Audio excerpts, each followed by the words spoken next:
அனைவருக்கும் வணக்கம்.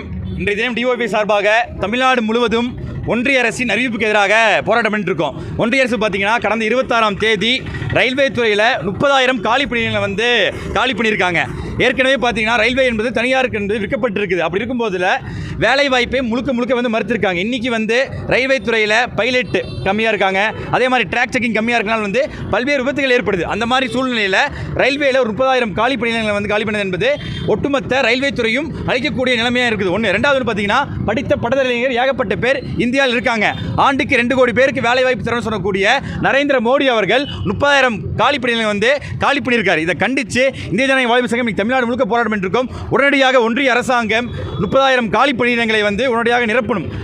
அந்த உத்தரவு ரத்து செஞ்சு காலியாக உள்ள அனைத்து இடங்களையும் நிரப்பணும். ஒன்று. ரெண்டாவது பொதுத்துறையை பாதுகாக்கக்கூடிய நடவடிக்கையை ஒன்றிய அரசு மேற்கொள்ளணும். ரயில்வேயை ஒருபோதும் தனியாருக்கு விடக்கூடாதுன்னு சொல்லி கோரிக்கையை முன்னிச்சு இன்னைக்கு போராட்டம் பண்ணிருக்கோம். உடனடியாக ஒன்றிய அரசு அந்த 30,000 காலி பணியை நீக்கிற உத்தரவை ரத்து பண்ணாட்டி தமிழ்நாடு முழுக்க டிஒய்எஃப் போராட்டம் நடக்கும். இன்றைய தினம் கோயம்புத்தூர் நடந்துட்டு இருக்குது. தினேஷ் ராஜா, மாவட்ட செயலாளர்.